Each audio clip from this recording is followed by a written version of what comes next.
अफगानिस्तान में पहली बड़ी बगावत शुरू। ताजिक कमांडर ने अफगान तालिबान के खिलाफ बदख्शां में बगावत शुरू कर दी। तालिबान के खिलाफ क्या होने जा रहा है, आमिर रज़ा मेरे साथ मौजूद हैं, उनसे बात करते हैं। आमिर भाई, एक कमांडर हैं, उन्होंने बदख्शां के सूबे में तालिबान के खिलाफ बगावत शुरू कर दी है। वो क्या करने जा रहे हैं, कितने लोग उनके साथ हैं और तालिबान का क्या बनेगा? पहले बात तो यह है कि आपको अप्रिशिएट करना चाहिए था कि 2 दिन पहले सबको खबर दी थी कि वहाँ पर बगावत होने लगी है। तालिबान के अंदर ग्रुप जो है वो उठ जाएगा और उठेगा और फिर तालिबान को मारना शुरू करेगा। तो खबरें आना शुरू हो गई, लेकिन ठीक 2 दिन के बाद मैंने उस दिन भी लफ्ज़ बोला था कि आपको 2-1 रोज़ में ये खबरें आना शुरू हो जाएंगी। और बदख्शां से खबर आपको आ गई कि वहाँ के ताजिक एक सलार हैं जो कि तालिबान ही हैं। गो के ये नस्लन ताजिक हैं, लेकिन ये तालिबान के ही गिरोह को जो है, इनको ताजिक तालिबान भी कहा जाता है। ताजिक तालिबान कहा जाता है, क्योंकि तालिबान ने, मैंने एक दिन पहले भी आपसे ये अर्ज़ की थी कि तालिबान ने पूरी दुनिया से दहशतगर्द इकट्ठे करके अफ़गानिस्तान में उनका फार्म हाउस बनाया हुआ है। बिल्कुल ऐसे। और उसके अंदर वो उनको ना सिर्फ रखते हैं बल्कि उनकी पाबंदकारी कराते हैं दहशतगर्दी की, और नए दहशतगर्द जो हैं उनके ज़रिए से बनाते हैं। तो ये अब्दुर्रहमान अम्मार हैं जी, ये इनको बनाया गया था बदख्शां के इलाके में सोने की कानों के ऊपर निगरान। और सुना है कि ये सोने की कानों की वजह से ही झगड़ा शुरू हुआ है।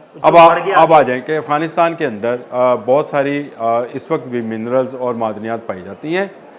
इसमें एक कलील मकदार सोने की भी है।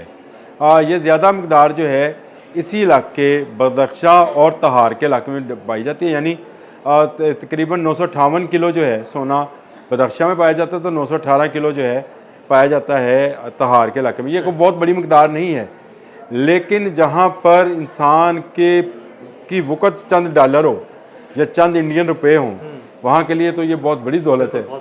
इस सोने पर ये इनको अब्दुर्रहमान साहब को, अम्मार को निगरान मुकर्रर किया गया। 500 तालिबान इन कानों के ऊपर मुकर्रर थे इनकी हिफाजत के लिए। लेकिन हुआ ये कि हैबतुल्लाह अखवंदज़ादा ने जो है इनको तब्दील कर दिया और इनकी जगह पर जिनको लगाया उनका नाम था शफ़ीउल्लाह हाफ़ज़ी। इनको लगाया गया तो इन्होंने बगावत कर दी। इन्होंने उसको मानने से इनकार कर दिया और अपने 500 साथियों के साथ इन्होंने तालिबान के इन तालिबान के काबुल वाले तालिबान के जो वफादार थे उनको मार दिया और एक पहाड़ी चोटी पर बदख्शां की कब्ज़ा कर लिया और कानों के ऊपर अपने बंदे बैठा दिए। अब ये वहाँ पे जंग शुरू हो गई है और इनको पूरी सपोर्ट हासिल है। मुख्तलिफ जो फ्रिक्शंस हैं, जो मुख्तलिफ दूसरे गिरोह हैं, उनकी सपोर्ट हासिल है, क्योंकि सब चाहते हैं कि तालिबान का इक़्तिदार अब ख़त्म हो।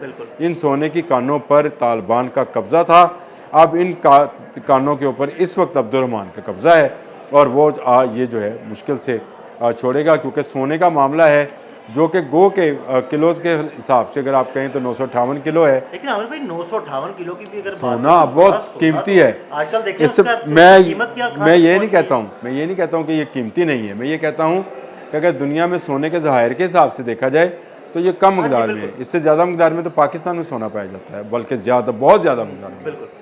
तो ये एक कम मकदार है, लेकिन ये है इतना, तो इस पर वो झगड़ रहे हैं इस वक्त।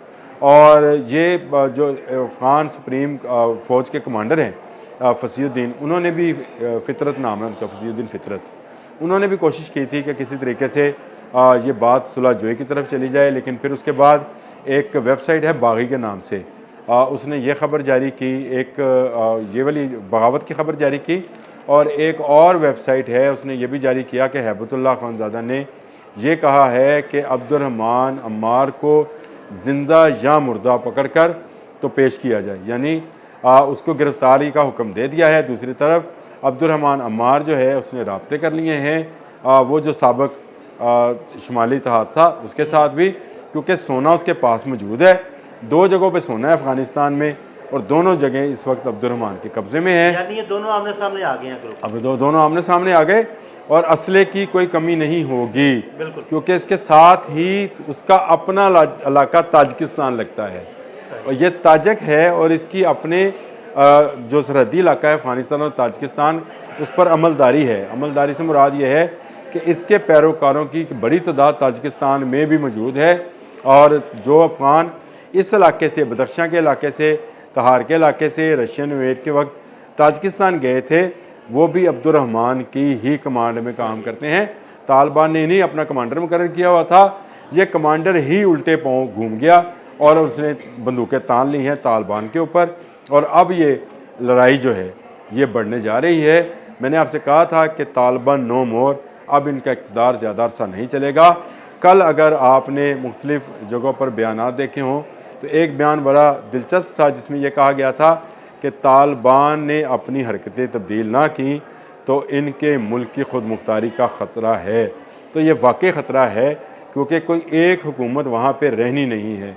कुछ इलाके जो हैं एक ग्रुप के पास होंगे, कुछ इलाके ताजिकों के पास होंगे, ईरान के साथ मिलने वाले शुमाली इत्तेहाद के पास होंगे, और रशिया के साथ मिलने जो रशियन स्टेट से मिलते हैं वहाँ के मुजाहिद जो हैं वो उन पर कब्ज़ा, उज़्बक वगैरह जो हैं वो करेंगे।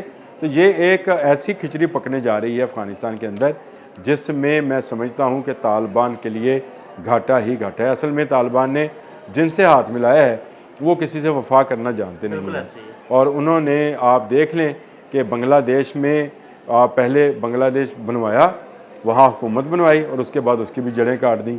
नेपाल में इन्होंने अपनी हुकूमत बनवाई, वहाँ पे भी जड़ें काट दी। तो ये अब अफ़गानिस्तान में भी तालिबान ने हाथ मिला लिया है, तो मैं ये समझता हूँ कि ये इनका बुरा शुगन जो है। आबिर भाई, एक और इलाका है वहाँ भी तालिबान और उस इलाके में मौजूद ग्रुप जो है उनके दरमियान आपस में झगड़ा होने जा रहा है।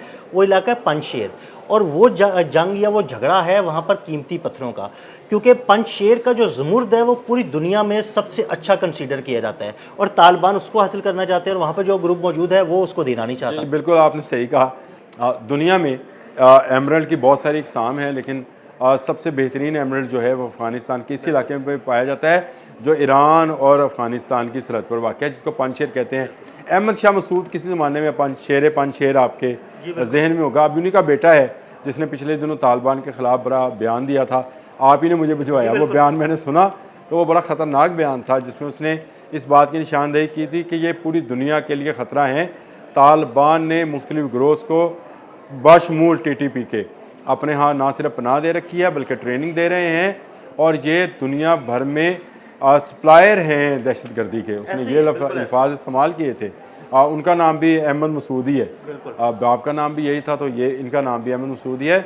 और ये पूरा इस वक्त जो शुमाली इत्तेहाद होता था ये अब नेशनल रेफरेंटल जो है फोर्स बन चुकी है, और उसने जो है कार्रवाइयों का आगाज़ किया हुआ है। वो एक अलग से है, लेकिन ये जो नई कार्रवाई है ये तो तालिबान के अंदर से बगावत है। तो ये वो हमारी ख़बर जो है वो दुरुस्त साबित हो गई कि तालिबान के अंदर से बगावत होनी है। 2-1 रोज़ में मैंने कहा था, और आप देख लें कि तीसरा दिन है आज। अभी मजीद ग्रुप्स भी सामने आएंगे जी, बिल्कुल आएंगे। मैं आपको अभी से बता देता हूँ। अभी तो इनका TTP के साथ भी झगड़ा शुरू होना है। वो तो होएगा, लेकिन इनके अंदर जो ग्रुप है, अगला ग्रुप जो आना है वो अभी बता रहा हूँ, लेकिन चंद दिन लगेंगे। वो इनका है कंधार और काबल ग्रुप। ये भी आपस में आमने सामने आने हैं, और ये जब सामने आएंगे जिसमें मैं समझता हूँ कि अभी से दखल अंदाजी शुरू हो गई है। ये जो खाना जंगी है ये रुकने वाली नहीं है, क्योंकि यहाँ पे सारे वॉर लॉर्ड्स हैं।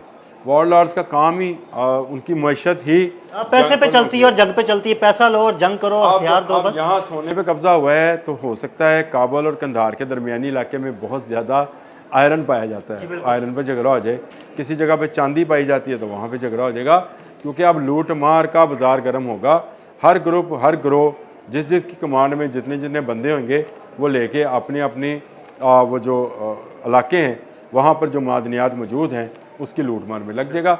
ये वो मामला है, ये बगावत है तालिबान की, और तालिबान की हुकूमत अब जाने को है वहाँ पर। जब तक बाहर से कोई बड़ी कुव्वतें आकर कोई ऐसा सेटअप नहीं बनवाती जो जमहूरी सेटअप हो और वहाँ के लोगों की मंशा के मुताबिक हो, तब तक मैं समझता हूँ कि अफ़गानिस्तान में ना अमन हो सकता है और ना वहाँ पे खाना जंगी रुक सकती है। बहुत शुक्रिया आमिर भाई जी। बिल्कुल, आमिर रज़ा ने बड़ी तफसील के साथ आपको इस बगावत के बारे में बताया।